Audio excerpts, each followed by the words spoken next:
Hockey Magazine est une présentation de Elite Hockey. Elite Hockey, repoussez les limites de votre jeu. Et de vos concessionnaires Subaru du Québec. Subaru, confiance et évolution. Bonjour et bienvenue à la toute première de Hockey le Magazine, votre rendez-vous hebdomadaire où nous rencontrons pour vous les acteurs qui gravitent autour du monde du hockey. Que ce soit le hockey mineur, compétitif ou de niveau élite, le hockey junior ou même un tour chez les professionnels. Et pour ce faire, nous pouvons compter sur de précieux collaborateurs que je vous présente à l'instant. Marie-Christine Baudry. Marie-Christine, quel sera ton rôle cette saison dans Hockey le Magazine? Eh bien, cette saison, à titre de seule fille qui collabore à l'émission, je vais tenter de jeter un regard plus féminin sur le monde du hockey. Donc, évidemment, en rencontrant les joueuses des équipes mineures, mais également en vous parlant de nutrition, de psychologie sportive, qui sont deux volets très importants qui touchent vraiment tous les niveaux de joueurs. Et Marie-Christine, tu vas nous faire voyager beaucoup aussi à travers le Québec. Oui, j'avoue, Marc, que c'est ma chronique préférée. Avec Dans les coulisses, je vous amène au Centre Bell, dans les arénas régionaux, également à la Coupe Best Buy, où on va rencontrer les intervenants qui travaillent d'arrache-pied pour nous offrir de superbes patinoires, mais aussi ceux qui créent l'ambiance lors des matchs. Alors, je vous dirais de belles rencontres à prévoir cette saison en ma compagnie. Un segment très intéressant, de très enrichissantes rencontres également pour notre autre collaborateur, Raphaël Doucet. On peut dire que je vais être le spécialiste des entrevues. Je vais rencontrer des joueurs de la Ligue nationale qui vont nous parler de leur parcours au hockey mineur. Donc, des gars comme Patrice Bergeron, David Desharnais, Christopher Letang et Jason Pominville. On va revisiter avec eux leur hockey mineur, donc les tournois qui les ont marqués, les entraîneurs qu'ils ont préférés et également les moments marquants dans leur jeune carrière. Et pas seulement des rencontres avec des joueurs de hockey professionnel, Raphaël. Non, des artisans également du hockey mineur. Donc, on va rencontrer des joueurs, mais également des dirigeants, des officiels, des bénévoles qui vont nous parler du hockey mineur et puis ça va être des rencontres vraiment intéressantes à travers nos entrevues. Merci beaucoup, Raphaël. Le dernier et non le moindre, vous l'aurez reconnu, il chaussera les patins tout au long de la saison pour Hockey le Magazine, Denis Gauthier. J'ai bien hâte de rembarquer sur la patinoire. On va traiter sur des choses qui sont plus spécifiques sur la glace dans une chronique sur la glace, évidemment, qui porte bien son nom, avec la collaboration de Hockey Québec, qui vont nous fournir des gens absolument compétents, dont Daniel Jacob, qui est assistant-entraîneur avec l'Armada Blainville-Boisbriand, également entraîneur adjoint avec l'équipe des moins de 16 ans d'Hockey Québec, qui va traiter sur des aspects ou des facettes qui sont beaucoup plus spécifiques aux joueurs sur la glace. On aura également Mathieu Gravel, qui est entraîneur pour les habiletés individuelles pour Hockey Québec, qui, lui, va nous apprendre différentes techniques de patinage durant la saison. Et Denis, dis-moi pas que tu vas négliger les gardiens de but. Tu sais, Marc, un défenseur ne néglige jamais son gardien de but. Évidemment, on aura Jocelyn Thibault avec nous cette année, vétéran gardien de but, au-delà de 500 matchs de la Ligue nationale, qui va traiter sur différents aspects techniques et tactiques du gardien de but. Et pour terminer, non le moindre, on aura Jocelyn Vinet, qui lui est formateur pour Hockey Québec, qui va venir nous amener une vision comment aborder et appliquer des mises en échec dans le hockey mineur. Une saison très occupée pour toi sur la glace. Denis Gauthier, Raphaël Doucet, Marie-Christine Baudry, merci beaucoup. Un programme très chargé pour Hockey le Magazine qui débute après la pause.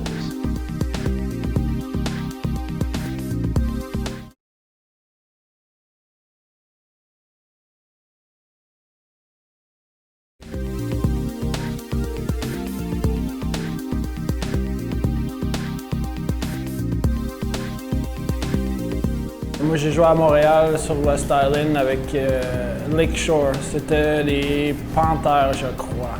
Ben, j'ai commencé novice à Pointe-Claire et j'ai déménagé dans le fond et j'ai joué novice A à Lakeshore, après ça à Tome, Pee-wee, Bantam. C'est avec les Lions du West Island, c'est plus l'arrondissement de tout le West Island ensemble. Je m'en souviens de l'année avec les Lions, c'était pas... on n'a pas gagné beaucoup, mais c'est une belle étape dans mon processus pour faire jouer dans le junior, jouer dans la Ligue nationale. Pour moi, j'étais assez chanceux, mon parcours s'est fait assez rapidement. Mais il faut travailler fort. Avec les Lions, j'ai fait le camp avec les Remparts et Patrick m'a coupé.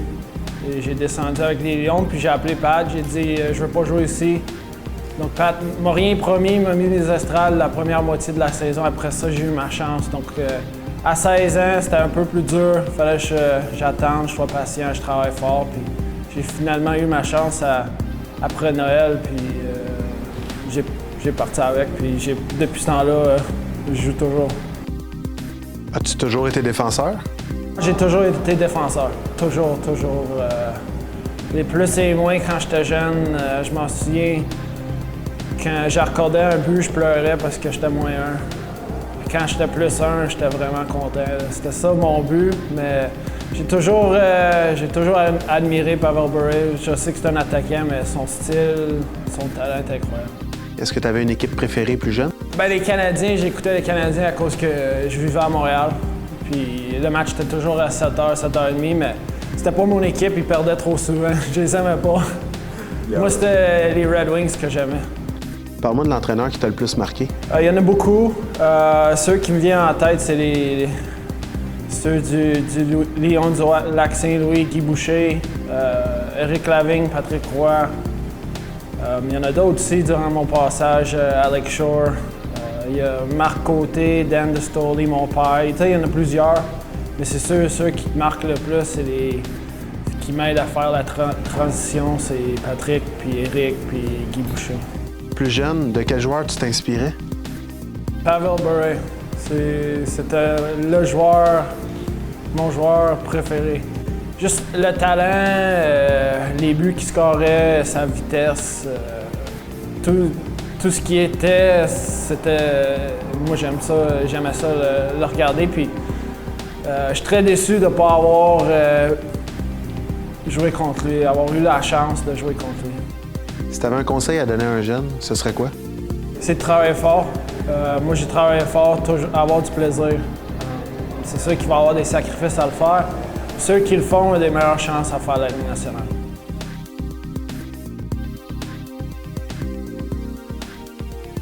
La Ligue d'excellence du Québec se porte bien. Elle permet aux meilleurs éléments d'évoluer selon leur calibre de jeu dans un encadrement supervisé avec des évaluations fréquentes.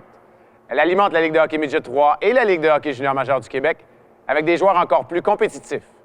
Notre collègue Raphaël Doucet est allé voir pour nous ce qu'il en est de ce programme d'excellence.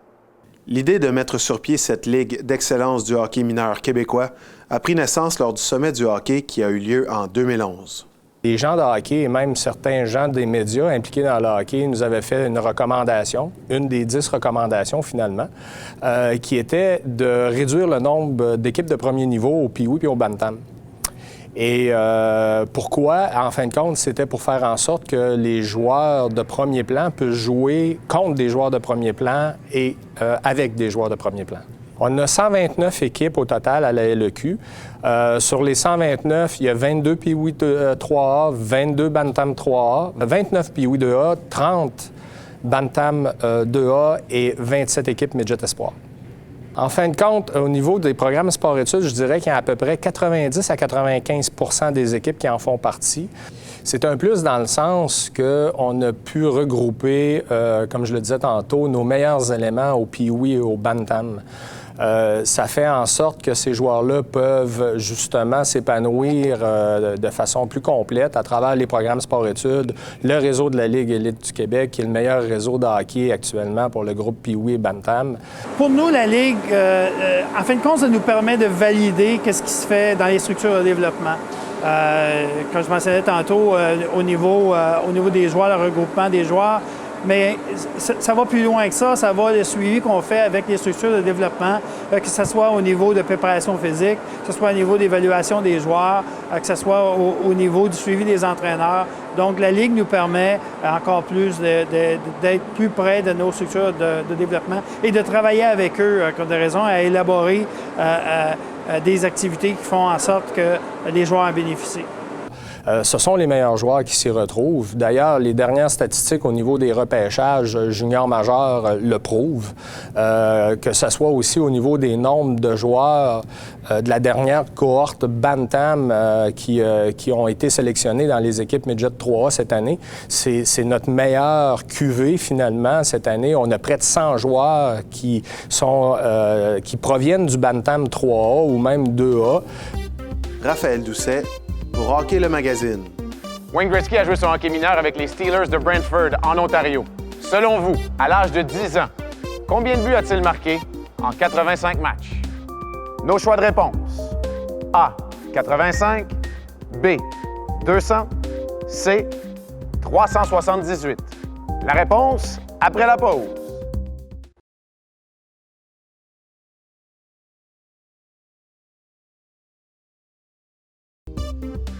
La réponse, C. Gretzky a enfilé 378 buts en 85 matchs au niveau Pee-Wee, soit une incroyable moyenne de plus de 4 buts par rencontre. Puis, à 16 ans, Gretzky a disputé sa seule saison dans la Ligue de hockey junior de l'Ontario. Il a terminé au 2e rang des compteurs, derrière un certain Bobby Smith, pourtant de 3 ans, son aîné. Le portrait de la semaine, une présentation de Easton Hockey. Easton Hockey, conçu pour marquer. En compagnie de Julien Bélan, joueur de centre des Typhons de Québec, Pee-Wee 3A. Julien, à quel âge tu as commencé à jouer au hockey? J'ai commencé à patiner à 3 ans. Tu me parlais tantôt que tu avais eu beaucoup d'influence de ton grand frère. Ouais, ben il jouait, il avait commencé à jouer, puis là, je le voyais jouer, fait que ça m'a donné le goût de commencer à jouer. Puis est-ce que tu pratiquais souvent avec ton frère chez toi à la maison? Ouais, je jouais au mini-hockey souvent avec lui dans mon sous-sol. Puis à quel point est-ce que ton frère t'a aidé à devenir un meilleur joueur? Il m'a donné beaucoup de trucs, ça m'a vraiment aidé. Puis là, t'es rendu Pee-Wee 3A. Qu'est-ce que t'aimes tant dans le hockey? C'est le sentiment. Je me sens un peu libre quand je suis sur la patinoire. Puis les compétitions, j'aime ça être compétitif, j'aime vraiment ça. Puis parle-moi un peu de ta relation avec tes coéquipiers. Est-ce qu'au fil du temps, il y en a là-dedans qui sont devenus des bons amis? Ouais, on devient tous des amis, puis on reste toujours des frères. Fait que pour toi, un coéquipier, c'est rendu même un frère? Ouais. Puis c'est quoi ton plus beau souvenir à date dans ta carrière de hockey? C'est l'année passée quand je suis allée au tournoi Pee-Wee, à notre première partie. On avait gagné, puis j'avais marqué le but égalisateur. C'était où ça exactement? Puis c'était contre qui?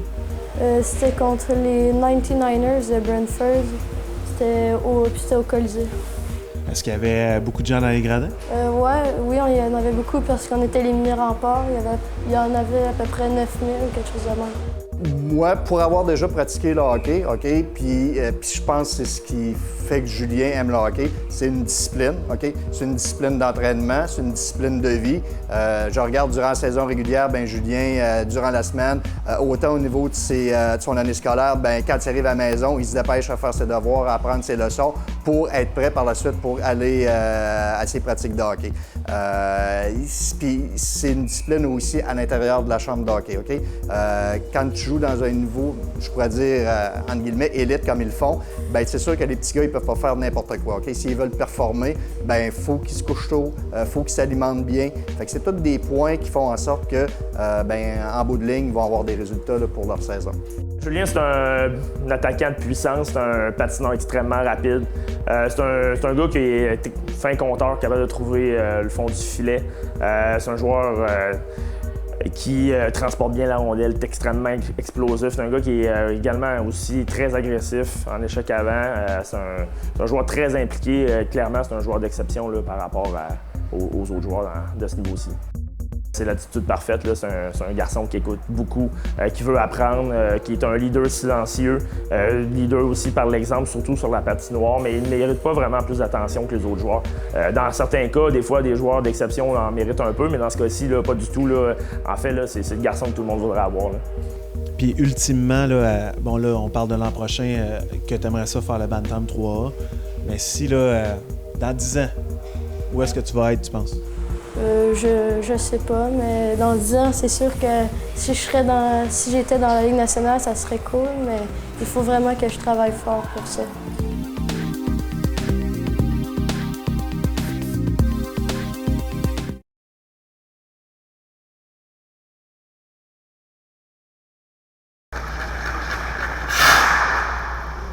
Stéphane, on est réunis aujourd'hui à Laval pour les figurines Import Dragon. C'est quoi un peu l'idée derrière tout ça? L'idée du produit, c'est un produit qui sert aux enfants. La Ligue nationale nous a approchés, surtout l'Association des joueurs, recherchait à avoir un produit aux enfants. Fait qu'ils disaient, qu'est-ce qu'on peut avoir de différent qui n'est pas sur le marché? Est-ce que ça a été un long processus avant d'arriver au jour J qui est aujourd'hui? Oui, on a commencé environ l'été passé.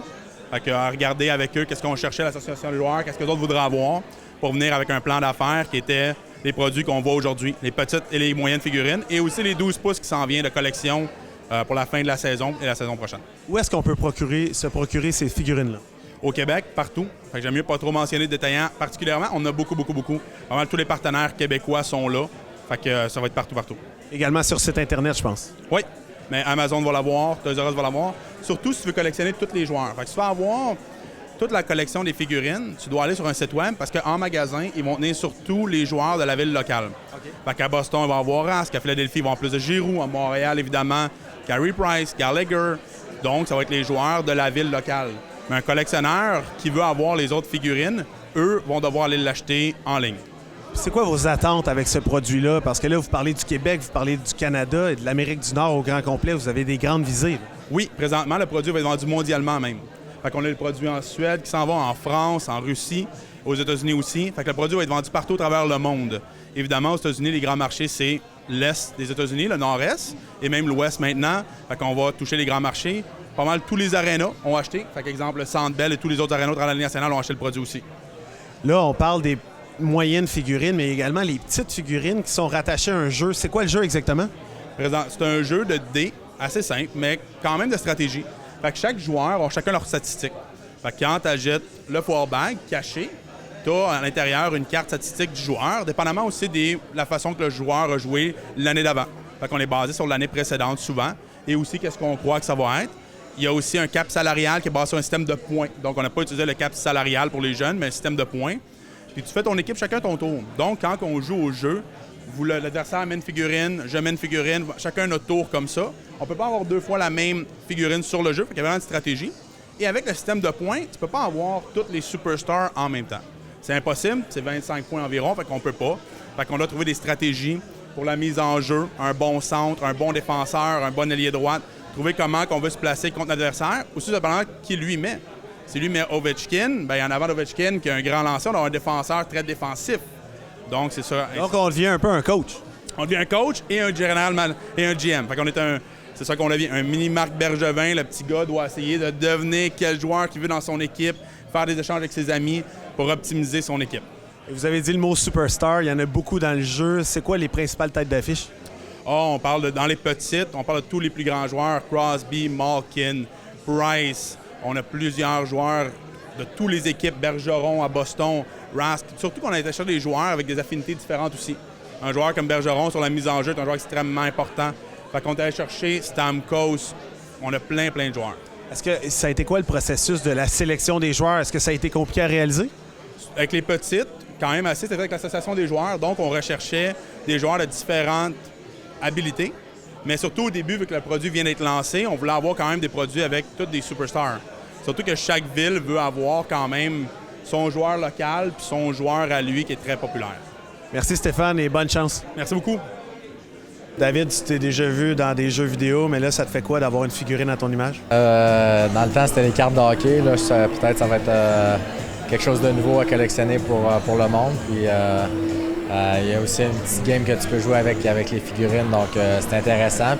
Max, how does it feel to hold yourself in your hands? Oh, weird, but it's cool. You know, it's something you always dream of as a kid, and then to see it here in person now is, especially with the C on it, it's really touching to me. Is it the first time that you see it? Yeah, this one.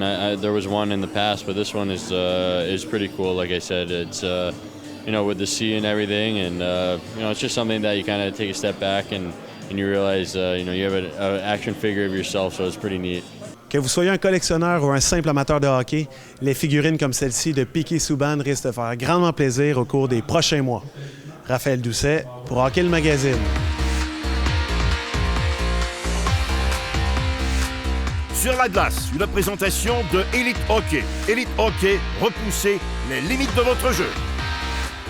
Aujourd'hui, à la chronique Sur la glace, nous avons le privilège d'accueillir Mathieu Gravel, qui est entraîneur d'habileté individuelle pour Hockey Québec. Mathieu, aujourd'hui, tu veux nous parler de position de base et d'agilité. Effectivement, l'une des premières choses qu'on doit travailler, les deux aspects, c'est la position de base et l'agilité qui est l'équilibre. Si on est capable de maîtriser ces deux aspects, automatiquement, notre coup de patin va être meilleur, on va avoir plus de force, plus de puissance, puis on va avoir de la vitesse. On va voir ces deux aspects-là dans les prochains exercices. Parfait, on regarde ça tout de suite. OK. Comme premier exercice, quand on va travailler position de base, l'exercice très simple, tu vas placer tes pieds largeur de tes hanches.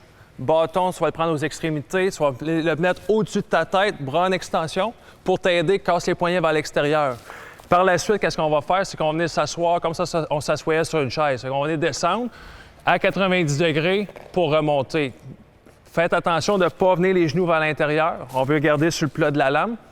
Quand on descend comme ça, c'est vraiment notre position de base quand on joue au hockey. Ici, notre dos va être droit, genou va être fléchi, on va avoir de la force quand on va pouvoir patiner. C'est bon? Comme deuxième exercice, qu'est-ce qu'on va faire? Encore travailler notre position de base, puis en même temps rajouter la notion de l'équilibre. Qu'est-ce que je vais vous demander? C'est une main sur votre bâton, les coudes dégagés pour ne pas venir s'appuyer. Toujours garder notre dos droit, puis on y va en contrôle. Fait que qu'est-ce que je vais vous demander? C'est de venir juste déposer votre genou à l'arrière comme ça et redresser. Changer de jambe par la suite. Fait que vraiment, on garde notre dos droit, on descend en contrôle, puis on vient vraiment toucher juste notre genou au sol et on redresse. C'est bon? Fait que qu'est-ce qu'on veut? C'est garder notre équilibre, le contrôle, gainer nos abdos pour rester le dos droit. On va commencer, on va faire 10 répétitions, 5 de chaque côté. C'est bon? On y va? En contrôle. Parfait. Assure-toi de pointer ton pied à l'arrière, il ne faut pas qu'il tourne vers l'extérieur. Prochain exercice, on va reprendre les deux mêmes exercices qu'on a faits. La seule chose, c'est qu'on va les recréer en mouvement. Maintiens la position. C'est parti. Parfait. Maintenant, deuxième exercice, on reprend nos fentes qu'on a faites statiques, on les recrée en mouvement. C'est le même principe. La seule chose, c'est que là, on a un petit peu de vitesse. Vous allez partir d'ici, bâton en avant, dos droit, on vient toucher le genou au sol, on redresse, toujours en contrôle. C'est bon, on est prêt, c'est parti. Assure-toi de pointer ton pied, parfait. Prochain, on est parti. Garde ton dos droit. Stabilise, c'est bon. Toujours en contrôle. C'est bon, ça. Maintenant que nous avons vu l'exercice, c'est quoi les points importants à retenir?